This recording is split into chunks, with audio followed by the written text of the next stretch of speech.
Esse é o terceiro e penúltimo episódio dessa série. Nós estamos falando sobre as 4 marcas, as 4 verdadeiras marcas da Igreja do Senhor Jesus Cristo, as 4 marcas que a Igreja do Senhor Jesus Cristo recebe ou tem e que a tradição tem informado acerca do que é a Igreja.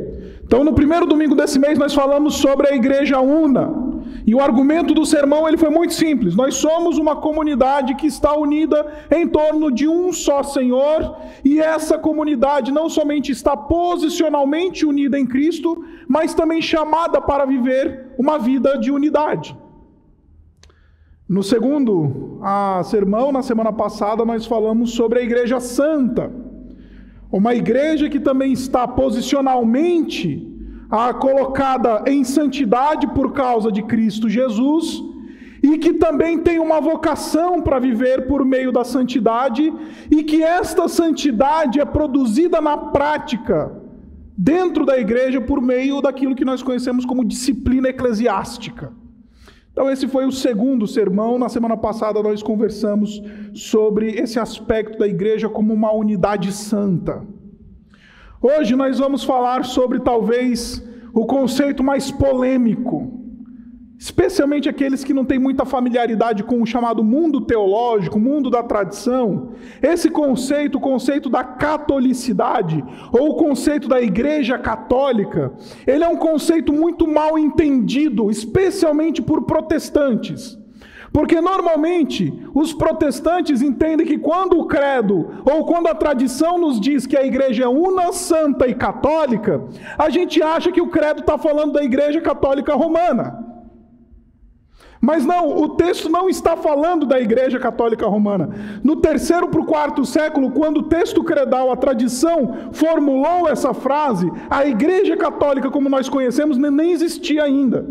O papado, a veneração a Maria, a salvação por meio da observância de sacramentos e tudo mais, isso daí foi formulado dentro da tradição a partir do 6º século. Ou seja, 3 séculos antes da Igreja Católica existir, os pais da igreja já falavam que a comunidade de Cristo é uma igreja católica, é uma igreja universal. E aí a gente fica entre a cruz e a espada. Porque, de fato, a expressão católica quer dizer isso, universal, geral, abrangente. E se a gente fala que a igreja é católica, a gente confunde com a tradição do Francisco. E se a gente fala que a igreja é universal, a gente confunde com a tradição do Edir Macedo. Então, estamos entre a cruz e a espada, porque esses 2 títulos, eles foram, sequestrados por 2 tradições que, na minha opinião, nenhuma delas representa o cristianismo verdadeiro. Por isso, quando a gente fala de igreja católica, a gente precisa entender bem esse conceito para não cair no catolicismo romano e também não abraçar o neopentecostalismo da Igreja Universal. Então a pergunta que se levanta é: pastor, o que significa? Salve-nos desse dilema. Nos ajuda a entender o que esse conceito está afirmando. E de maneira muito simples, meus irmãos, e de maneira muito resumida, a igreja como uma comunidade católica, ou como uma comunidade universal, é uma comunidade que adora um Deus que não é tribal. Basicamente é isso. Nós não somos crentes em um Deus, nós não professamos fé em um Deus que se aquartela por qualquer fronteira que seja imposta sobre a religião. Nós não somos crentes num Deus que é só dos brancos, ou só dos negros, só dos asiáticos, só dos ocidentais. Nós não somos crentes em um Deus que ele é pequeno demais para caber dentro de uma só tradição, dentro de uma só etnia, dentro de uma só nação. E isso daqui é um ensino revolucionário no Novo Testamento, porque, como você sabe, no Antigo Testamento, na Antiguidade, Deus ele se revelou por meio da nação de Israel. E embora no Antigo Testamento nós também encontremos que Deus é Deus de todas as nações, Deus chama Abraão, fundador da nação de Israel, para que ele seja bênção para todas as famílias da terra. O espírito israelita ele é um espírito que quer pegar Deus e fazer o seu pet. E falar assim, não, Deus é o meu Deus, ele não pode ser o Deus do meu vizinho, ele não pode ser o Deus do outro, do argentino, ele não é Deus do corintiano, não, ele é Deus meu. E a gente tem essa mania de querer tratar Deus como se fosse uma propriedade nossa, como se fosse uma posse nossa. A gente tem a mania de querer tratar Deus como se Deus, ele coubesse dentro das nossas convicções teológicas, como se Deus coubesse dentro das nossas, conveniências denominacionais, como se Deus fosse aquele cachorrinho que a gente bota dentro da cerquinha e fala, até aqui você vai, a partir de então não. Se Deus, ele transcende todas essas barreiras, se Deus, ele é um Deus de todo o cosmos, se Deus é um Deus de todo o universo, se Deus é um Deus que domina sobre tudo e sobre todos, logo, a igreja é uma comunidade para todos. A igreja é uma comunidade que não encontra fronteiras, quer sejam elas espaciais, geográficas, étnicas, econômicas, socioeconômicas, políticas. A igreja, ela não tem fronteiras. A igreja, ela é a união espiritual deste povo que confessa um Deus grande demais para caber dentro de um prédio, para caber dentro de uma tradição, para caber dentro de um jeitinho particular de entender Deus. Deus é grande demais. Então, a catolicidade da igreja, em primeiro lugar, ela está fundamentada no caráter de Deus. Porque Deus é grande, a igreja é universal. Porque Deus transcende, porque neste momento que lhes falo, Deus está sendo adorado aqui no Brasil, lá nos Estados Unidos, na Ásia, na Europa, na África, na Oceania, e esses nossos irmãos estão invocando o mesmo Deus que nós, então podemos falar que a igreja, ela é católica, ela é universal. Agora, não somente a igreja ela é católica por causa do caráter de Deus, a igreja ela é católica também por uma razão muito simples, porque temos a tendência da fragmentação, como eu acabei de falar para você. A gente gosta de fragmentação. A gente fala do time dos corintianos, dos palmeirenses, dos são paulinos, a gente fala do time dos que votam no Bolsonaro, dos que votam no Lula, dos que votam na terceira via, a gente fala do time do pessoal que gosta de branco, gosta de preto, pessoal que é igreja de gente moderninha, igreja de gente que veste terno e gravata. A gente é dado à fragmentação. A gente é dado à separação e à divisão por causa das nossas preferências particulares. E por causa disso, a gente tende a pensar que não há nenhuma conexão entre nós, por exemplo, Igreja Batista Urbana, e todo o povo de Deus, de todos os tempos, de todas as épocas, de todas as eras. A gente normalmente olha para a nossa comunidade como uma espécie de algo que está isolado num oceano e não tem nenhuma conexão com mais nenhuma outra realidade espiritual ou nenhum outro movimento que o próprio Espírito de Deus está fazendo no mundo.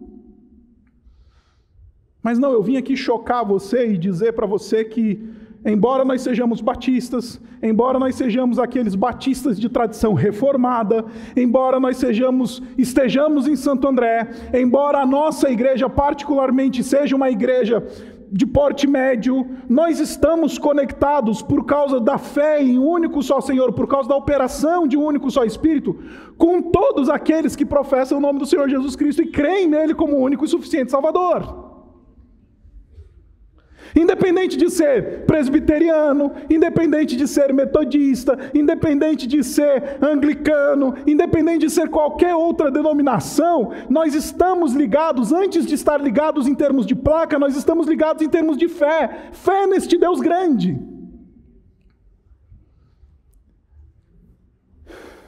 Por isso, a igreja ela é católica porque ela tem um Deus grande.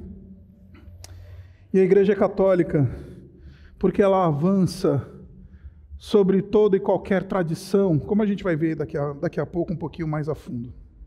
Agora, o texto que a gente acabou de ler, talvez você esteja perguntando, pastor, o que você está querendo dizer para mim que esse tal desse concílio de Jerusalém tem a ver com esse negócio de igreja católica?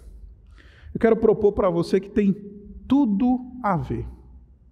Para você entender esse texto que nós acabamos de ler em Atos, no capítulo 15, você precisa entender uma coisa muito básica sobre o livro de Atos. O livro de Atos é um livro que narra para nós a expansão, a fundação e a expansão da igreja do Senhor Jesus Cristo.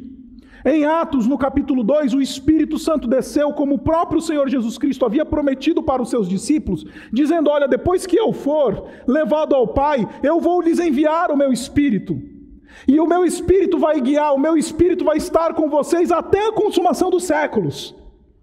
Por isso, não saiam de Jerusalém antes que essas coisas aconteçam. E então os discípulos foram para Jerusalém, ficaram em Jerusalém esperando que este movimento da descida do Espírito Santo acontecesse. E você conhece a história. Lá em Atos, no capítulo 2, estavam os discípulos reunidos e o Espírito Santo desceu na festa do Pentecoste. Tendo o Espírito Santo descido,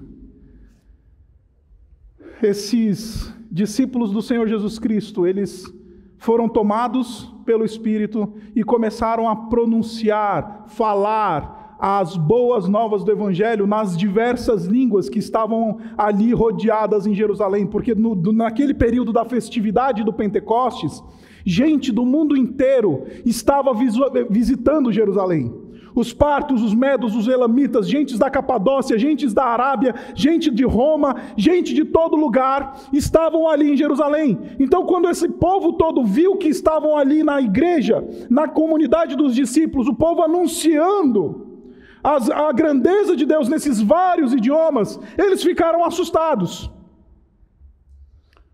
Mas não, o que está acontecendo ali é um cumprimento da palavra do Senhor Jesus Cristo, visto que Ele estava enviando seus discípulos ao mundo. Como é que eles iriam comunicar o Evangelho para outras nações, que eles não conheciam cultura, que eles não conheciam a língua?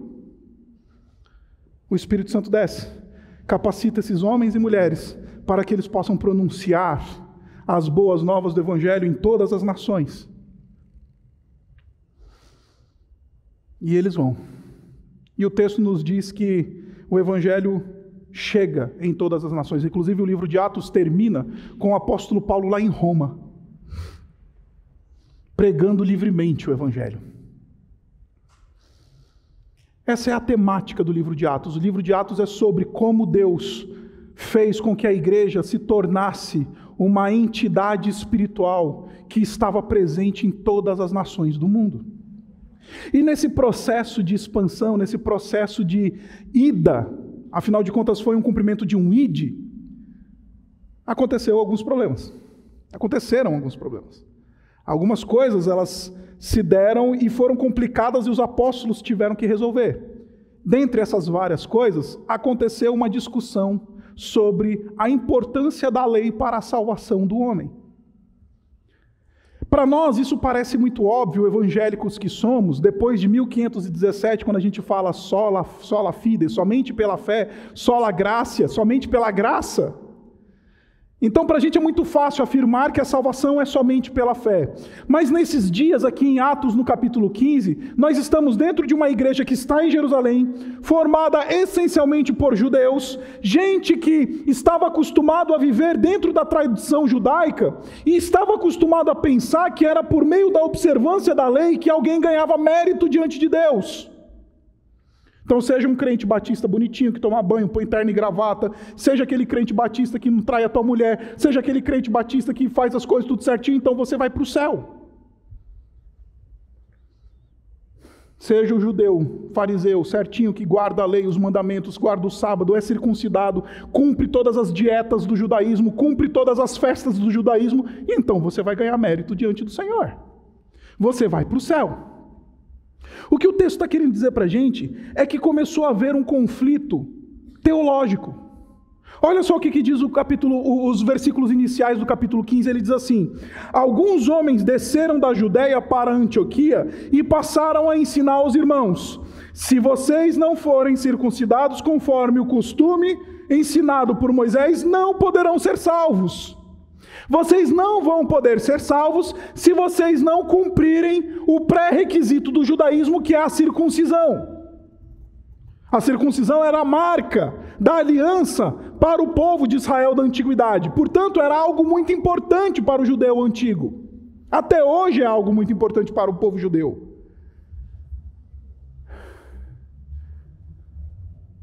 Então, isso criou uma tensão dentro da igreja de Antioquia. Por quê? A igreja de Antioquia era uma igreja essencialmente gentílica, ou seja, grega. Era uma igreja que estava fora dos domínios da nação de Israel. Era uma igreja que ficava ali onde você hoje chama de Turquia.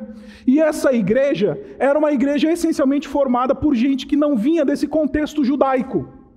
Era uma igreja formada por gente grega, essencialmente.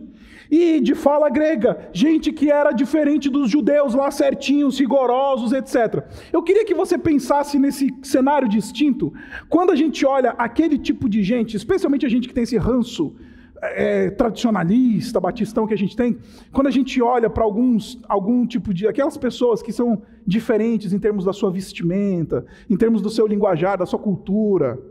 Eu lembro que recentemente chegou uma pessoa para a gente e falou assim para mim, falou: pastor, eu adorei a igreja. O problema é que tem muita gente tatuada aqui nessa igreja, né? É muita gente tatuada nessa igreja, pastor.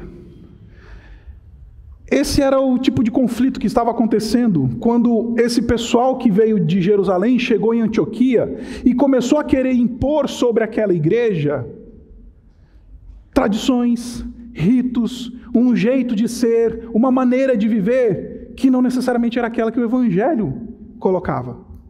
E então eles começaram a dizer: para vocês serem salvos, vocês têm que apagar a tatuagem, vocês têm que vestir a roupa do crente, vocês têm que fazer isso, os meninos têm que tirar brinco, as meninas têm que colocar brinco, e aí fazer isso, fazer aquilo, bota a saia no pé, bota o coquinho na cabeça, faz aquilo tudo que crente tem que fazer, e aí você vai ser salvo. Isso criou asco no apóstolo Paulo. Ele falou: não, está errado isso. E a desavença foi tão grande que eles tiveram que voltar para Jerusalém para conversar com os apóstolos e falar: como é que vocês mandam lá para Antioquia um contexto gentílico, um monte de judeu fariseu que está ensinando coisa que não está no evangelho? E então começou uma reunião, um concílio. E ali no concílio de Jerusalém, a primeira coisa que eles reconheceram foi justamente isso que eu acabei de falar para vocês: a catolicidade da igreja do Senhor Jesus Cristo. Lá em Jerusalém, era um pessoal que tinha crescido no ambiente religioso, era um pessoal que tinha crescido ratinho de igreja, era um pessoal que estava acostumado com o vocabulário de crente, sabe o que é o nardo, sabe o que é a unção, sabe o que é isso, sabe o que é aquilo, sabe aquele linguajar que crente entende? Sabe quem é Melquisedeque, sabe? Esses são os crentes de Jerusalém. Aí tem os crentes de Antioquia, que é aquela rapaziada que se converteu vindo da roda do samba. É aquela rapaziada que se converteu, que nunca tinha ouvido falar de Jesus, que não sabe o que é a ideia de cristianismo. É gente que está num outro mundo, numa outra realidade, que inclusive fala até outro idioma.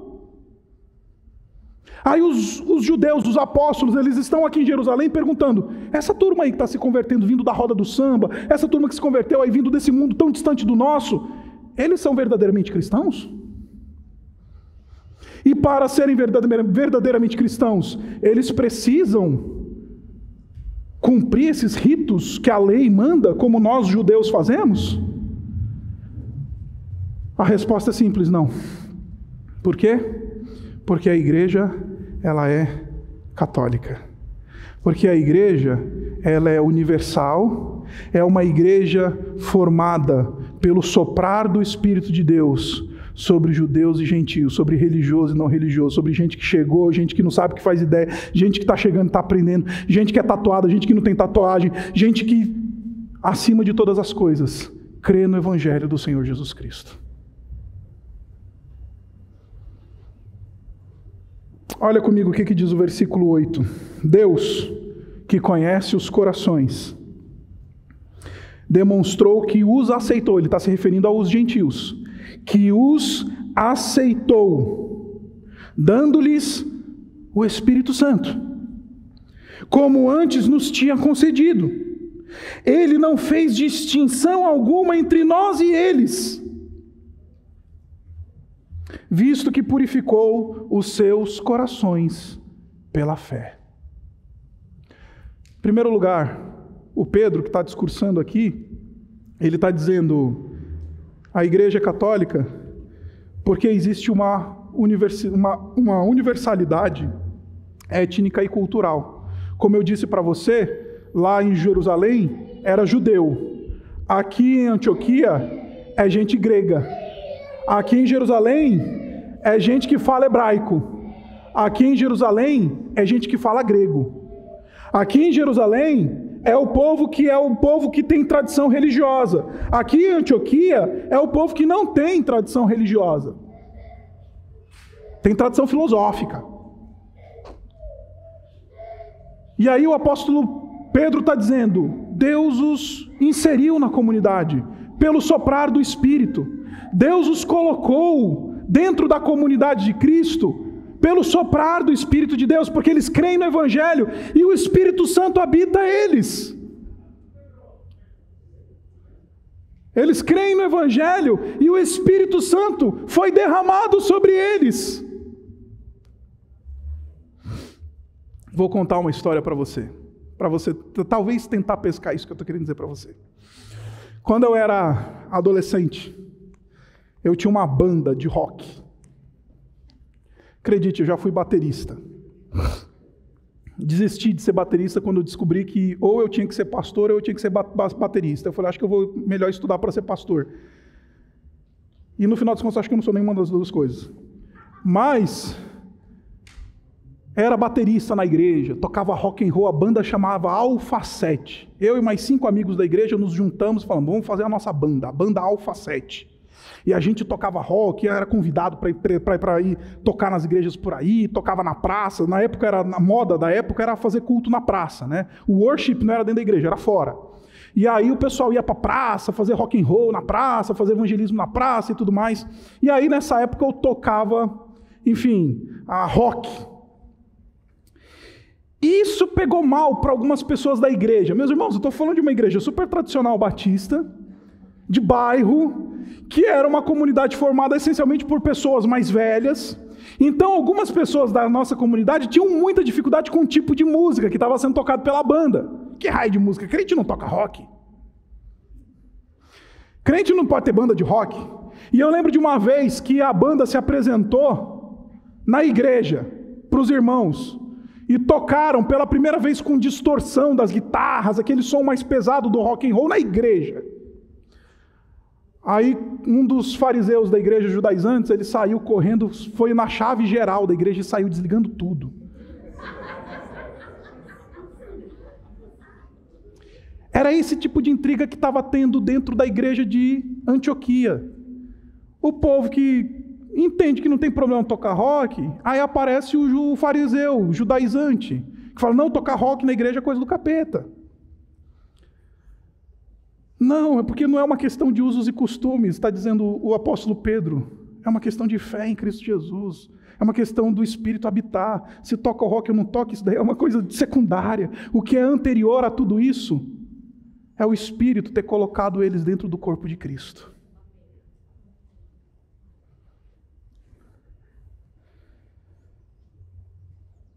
Deus, que conhece os corações, demonstrou que os aceitou, concedendo-lhes o Espírito. Uma universalidade étnica e cultural. Mas não somente uma universalidade étnica e cultural, uma universalidade atemporal. Olha só que interessante o texto, eu quero que você olhe comigo lá para o versículo 17 e 18. Depois o Tiago, nesse mesmo concílio que está tendo lá na igreja de Jerusalém, que eles estão debatendo se os gentios podem fazer parte ou não, o Tiago se levanta para falar. O Tiago aqui é o meio-irmão de Jesus. E ele era um dos líderes da igreja de Jerusalém. Se tinha um cara que era judeu, de nome e sobrenome, era esse tal Tiago. Que era um cara firme na lei, era esse tal Tiago. E esse cara surpreende, porque ele cita uma profecia do profeta Amós, que está lá no capítulo 9, a partir do versículo 5, e você vai ver lá no profeta Amós, que o profeta Amós ele tinha profetizado a restauração de Israel. E o Tiago vem e diz assim, olha, o fato de Deus ter colocado os gentios no corpo de Cristo, isto é a restauração de Israel.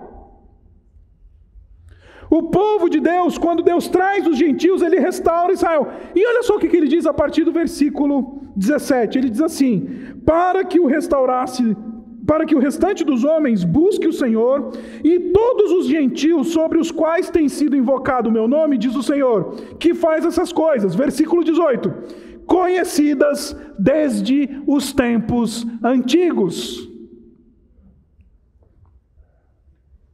Em outras palavras, o que o Tiago está falando é, gente, isso que está acontecendo na igreja já tinha sido profetizado na antiguidade. Isso que está acontecendo aqui é algo que os profetas falaram no passado, e esse movimento de Deus incluir gente de todo tipo, gente de toda raça, gente de toda nação, gente que tem tanta diferença, mas é uma só em Cristo Jesus, isso já foi falado na antiguidade. Inclusive, Israel já tinha sido chamada para trazer os gentios para perto do Senhor. Portanto, quando isso está acontecendo aqui, nós estamos também comungando com aqueles do passado.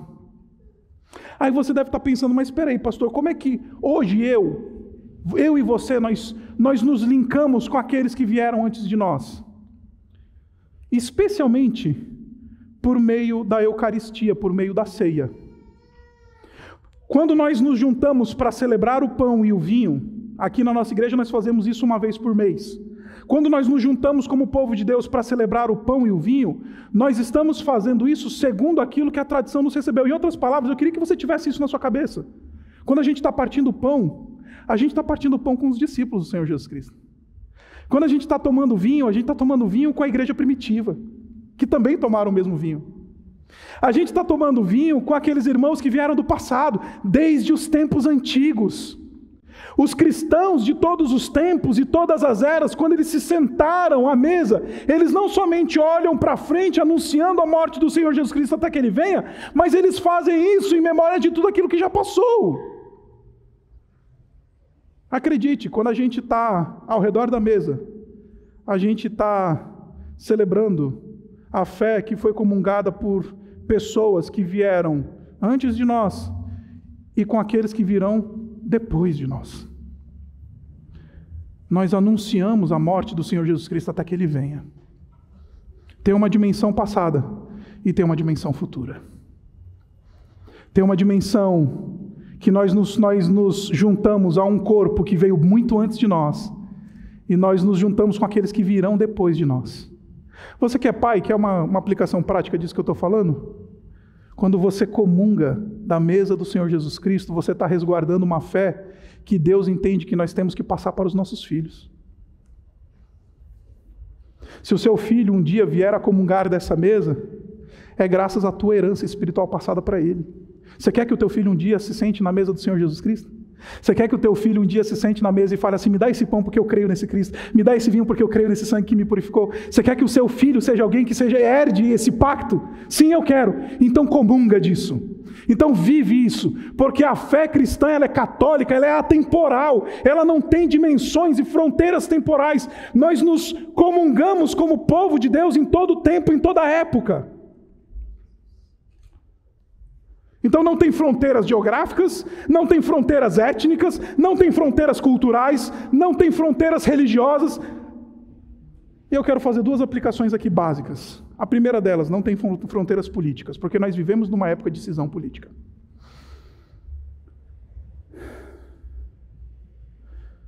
Eu recentemente tive um embate com um pastor que inclusive é uma celebridade no mundo de hoje. E ele falou assim para mim, num grupo, diante de pessoas, várias pessoas, ele falou assim, na minha igreja não entra esquerdista. Aí eu fiquei olhando, né? Como eu era o mais novo ali da roda, Eu fiquei olhando para ver o que ia acontecer. E de novo, gente, eu não sou esquerdista não, tá? Antes de qualquer coisa. Mas ele falou, na minha igreja não entra esquerdista. Aí eu fiquei pensando, o que esse irmão está querendo dizer?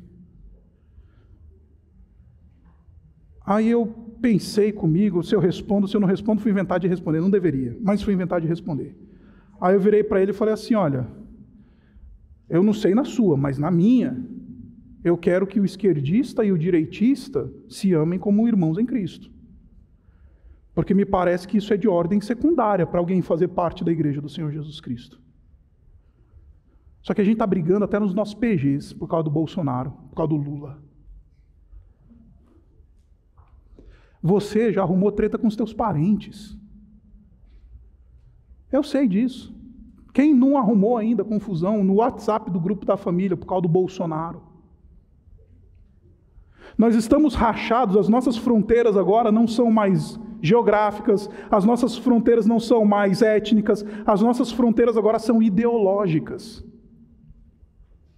Aí a gente diz, não, aquela igreja é a igreja de direita, a outra igreja lá é a igreja de esquerda, aquele pastor é de direita, aquele pastor é de esquerda. Meus irmãos, isso é satânico. Porque o que deve nos unir não são as nossas convicções sobre qual que é eventualmente o melhor jeito de gerir um Estado. A nossa união tem que estar baseada na fé que temos em Cristo Jesus. Aí o de direita não fala com o de esquerda, fala, é um mortadela, é um coxinha, é não sei o quê. A gente vive uma época em que a gente nega a catolicidade da igreja do Senhor Jesus Cristo, quando a gente diz assim, eu não vou ter comunhão com alguém que pensa a partir dos termos da esquerda. Eu não vou ter comunhão com gente que pensa a partir dos termos da direita. Eu vim aqui dizer para você, a catolicidade da igreja do Senhor Jesus Cristo nos ama, nos manda amar o nosso irmão que pensa politicamente diferente da gente. Você ama o Senhor Jesus Cristo? Dá um abraço no final do culto naquele teu irmão que tu sabe que pensa politicamente diferente de você e fala assim, eu te amo, porque antes de política o que nos une é o Espírito que habita em nós.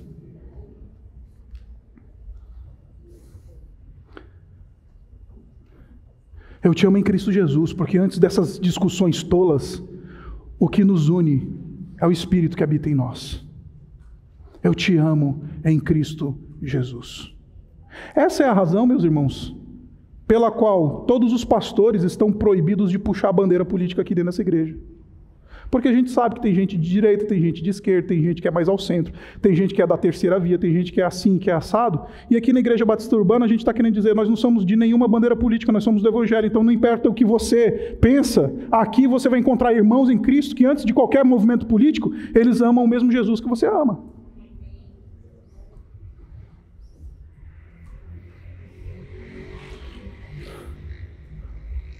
Em segundo lugar, nós estamos falando de uma catolicidade dentro do texto bíblico.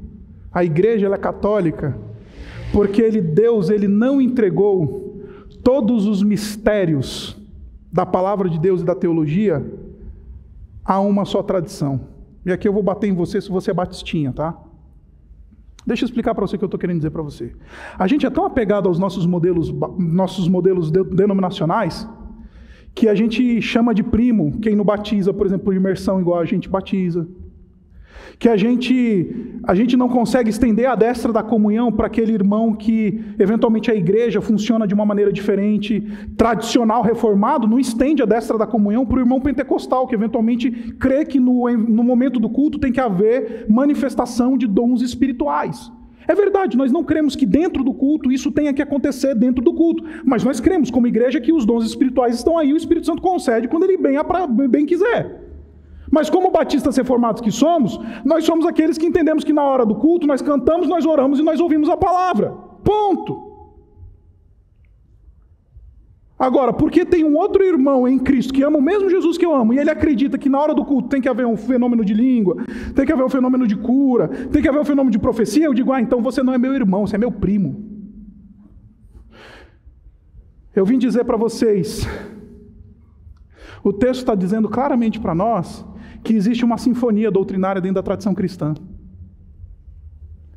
E aí eu ouço do batista, eu ouço do presbiteriano, eu ouço do metodista, eu ouço do assembleiano, eu ouço desse irmão que pensa doutrinariamente em termos secundários, de maneira diferente de mim, mas ainda assim eu lhe abraço, porque Deus não entregou todos os mistérios da fé para uma única tradição. Graças a Deus por isso.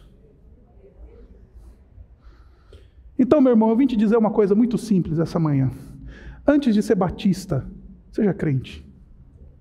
Porque o problema é quando você é batista antes de ser crente.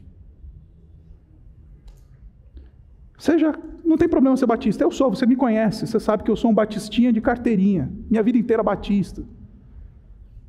Mas sejamos, antes de ser batistas, crentes em Cristo Jesus. E isso vai nos fazer construir pontes no que diz respeito às doutrinas. E de onde é que você está tirando isso no texto, pastor? Olha só que interessante. Quero que você leia comigo o versículo 19. Aqui é o Tiago, lá no concílio falando. Portanto, julgo que não devemos impor dificuldades aos gentios que estão se convertendo a Deus. Ao contrário, devemos escrever a eles, dizendo-lhes que se abstenham de comida contaminada pelos ídolos, da imoralidade sexual, da carne de animais estrangulados e do sangue. Pois desde os tempos antigos, Moisés é pregado em todas as cidades, sendo lido nas sinagogas todos os sábados. O Tiago chega a uma conclusão muito simples. Ele fala, olha, nós não podemos impor sobre os nossos irmãos gentios uma prática que é comum dos judeus, porque antes dessa questão de usos e costumes, nós precisamos entender uma coisa, que existe uma doutrina que ela é mais importante e é comum a todos nós. O fato de que Deus, Ele une o seu povo por meio do seu Espírito. Se você veio para a igreja do Senhor Jesus Cristo esperando que todo mundo pense igualzinho você, esqueça. Você não vai conseguir isso. Vai embora. Vai procurar um partido político. Lá eles vão pensar todo mundo igual, dependendo do partido que você escolher. Se você quer alguém que tenha todas as convicções, procura um clube. O 1º de maio está aqui do lado aqui.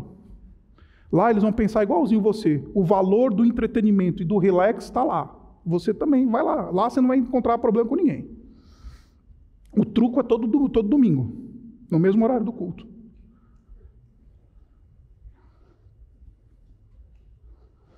Agora, se você entende que coisas anteriores são mais importantes do que conveniências particulares, doutrina cristã é mais importante que conveniências particulares, aqui é o seu lugar. Estamos unidos em Cristo Jesus. E em último lugar, e aqui eu termino. Quando falamos da Igreja Católica, nós estamos falando de uma comunidade cuja fé, ela toca todas as áreas da vida humana. A fé, ela é universal, não somente porque todos professam ou podem professar a fé cristã, mas porque a fé cristã, ela entra em todas as áreas da vida cristã, todos os ambientes da vida cristã. Se o Tiago não tivesse se levantado, essa reunião que aconteceu era um mero concílio teológico de acadêmicos da teologia. Só que o Tiago traz para a prática essa doutrina da unidade da fé em Cristo Jesus e da catolicidade da igreja. Aí ele termina dizendo, vamos escrever para os nossos irmãos gentios, dando-lhes aplicações práticas na vida deles, que eles se abstenham da imoralidade sexual. Tem uma implicação moral e ética aqui. É o cristianismo entrando no campo da moral e da ética. Vamos dizer para que eles se guardem da carne sacrificada a ídolos. Aqui é o cristianismo entrando no campo da espiritualidade. Aí eles vão dizer, olha, que eles não participem do culto que sufoca os animais, porque muito provavelmente isso é um culto a César, isso é um culto pagão, então eles não podem se envolver com esse tipo de coisa, porque eles são um povo separado de Deus. Então ele está aplicando agora nas relações sociais do indivíduo. Em outras palavras, o Tiago, o meio-irmão de Jesus, quando ele se levanta nesse concílio, ele está dizendo, meus irmãos, cristianismo não é só um capítulo da vida dessas pessoas. Cristianismo é algo que precisa permear todas as áreas da vida dessas pessoas. Em outras palavras, precisa entrar dentro do casamento do fulano, tem que entrar dentro do trabalho do fulano, tem que entrar como ele lida com o seu dinheiro, como ele lida com o seu volante, como ele lida com seus filhos. Cristianismo é católico porque ele toca todas as áreas da vida cristã. Só que, de novo, a gente acha que cristianismo é sobre mais um capítulo da igreja. Eu tenho o meu casamento, eu tenho os meus filhos, eu tenho o meu emprego, eu tenho o meu dinheiro e também eu tenho a igreja. Como se fosse só mais uma área. Não, a fé que nós proclamamos é uma fé que entra em todas as áreas da vida. Eu vim dizer para você, o cristianismo tem uma resposta para todos os dilemas que você está passando de segunda a sábado. Todos eles são respondidos pela tradição e pela Escritura. Como é que eu lido com o meu dinheiro, pastor? A palavra de Deus responde isso. Como é que eu lido com a minha mulher, pastor? A palavra de Deus responde isso. Como é que eu lido com os meus vizinhos? A palavra de Deus responde isso. Como é que eu lido com a minha educação? A palavra de Deus responde isso. Como é que eu lido com o meu filho rebelde? A palavra de Deus responde isso. Como é que eu lido com essa minha vontade louca de fazer coisa errada nesse mundão? A palavra de Deus responde isso.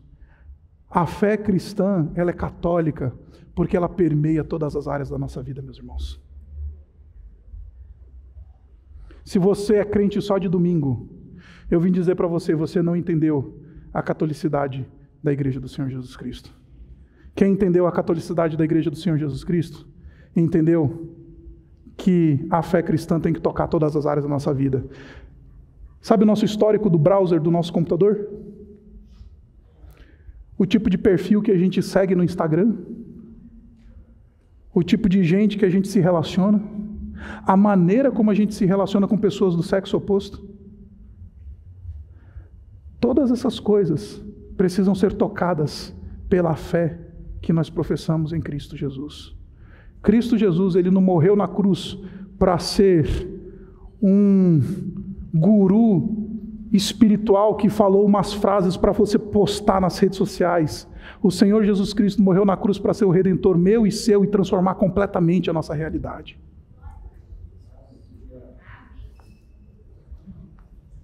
A igreja é católica porque ela não tem fronteiras étnicas, ela não tem fronteiras geográficas, ela não tem fronteiras temporais, ela não tem fronteiras de nenhuma medida. A igreja é católica porque ela é a criação, ela é o povo de um Deus universal.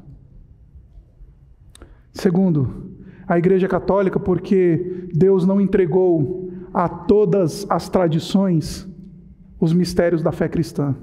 E em terceiro lugar, a igreja é católica porque a fé que ela professa, a fé que ela ensina, é uma fé que Deus quer tocar todas as áreas da nossa vida. Não tem nenhuma área da nossa vida que não seja visitada por Cristo Jesus. Aí você deve estar pensando, pastor, como é que eu vivo catolicidade? Primeiro lugar, primeira aplicação básica, receba o teu próximo, em Cristo Jesus. Ah, mas ele é coxinha, ele é corintiano, ele é isso, ele é aquilo. Acolhe o teu irmão em Cristo Jesus. Isso é uma maneira clara de compreender e aplicar a catolicidade na nossa vida. Em segundo lugar, comungue. Comungue. Sabe esse negócio de viver aqui, igreja? Eu sei que está um calor lascado, eu acho que de todos vocês eu sou o que está mais tendo calor aqui. Mas a gente comunga, porque a gente reconhece a importância, a necessidade que a gente tem dos nossos irmãos, a necessidade que a gente tem de viver nessa comunidade, a necessidade que a gente tem de ouvir essa palavra, de receber essa ministração, a necessidade que temos para viver como comunidade, unidos de maneira universal, no passado, no presente, no futuro, sem fronteiras. Mandamos missionários por causa disso, investimos no reino por causa disso, fazemos todas essas coisas porque a igreja do Senhor Jesus Cristo, ela é católica. Porque um dia o Senhor Jesus Cristo, ele morreu E por isso ele se fez digno de receber e de abrir os selos, porque foi morto. E com teu sangue compraste para Deus gente de toda tribo, língua, povo e nação. Tu os constituíste reino e sacerdote para nosso Deus, e eles reinarão sobre a terra. E então eles se reuniram. Então eles se juntaram na presença do Senhor. Depois disso olhei, diante de mim estava uma grande multidão, que ninguém podia contar. Gente de todas as nações, tribos, povos e línguas, em pé diante do Cordeiro. É isso que nos une, diante do Cordeiro. Com vestes brancas e segurando palmas, e clamavam em alta voz: a salvação pertence ao nosso Deus, que se assenta no trono do Cordeiro. A igreja de Jerusalém e de Antioquia começaram perguntando: quem é que pode ser salvo? A resposta: a salvação pertence ao nosso Deus.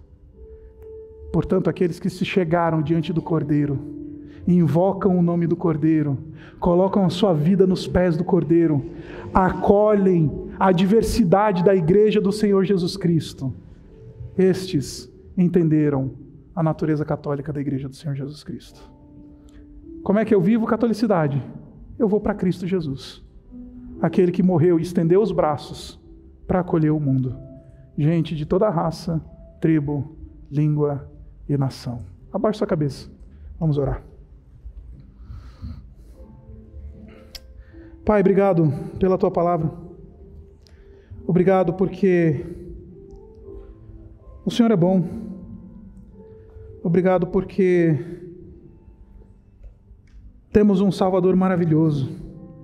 Temos um Deus triuno que é soberano sobre todas as coisas. Obrigado porque Ele nos redimiu, o Cordeiro nos salvou e nos reunimos em volta do Cordeiro, acolhendo nossos irmãos e irmãs de toda raça, tribo, língua, nação, de profissões de fé diferentes e distintas da nossa.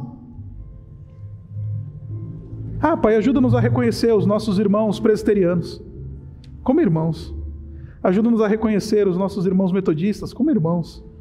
Ajuda-nos a reconhecer aqueles irmãos que estão em outras tradições como verdadeiros irmãos, porque nos unimos no Cordeiro e não a partir da placa da nossa igreja. Ajuda-nos a reconhecer como irmãos aqueles que ouvem música diferente da nossa, aqueles que têm hábitos familiares diferentes dos nossos, aqueles que têm idioma diferente do nosso, aqueles que pensam politicamente diferente de nós. E Pai, nos leva para a cruz, porque lá na cruz, estando lá de joelhos, somos todos iguais. Estando lá de joelhos, encontramos aquilo que nos une.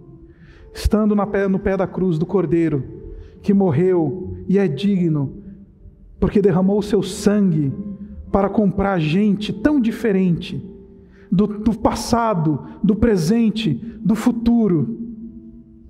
E por isso reconhecemos a universalidade da Tua igreja. Por isso reconhecemos que precisamos dos nossos irmãos, das nossas irmãs. E para isso andamos contigo e vivemos unidade a partir da diversidade. Nós oramos assim no nome do Senhor Jesus. Amém.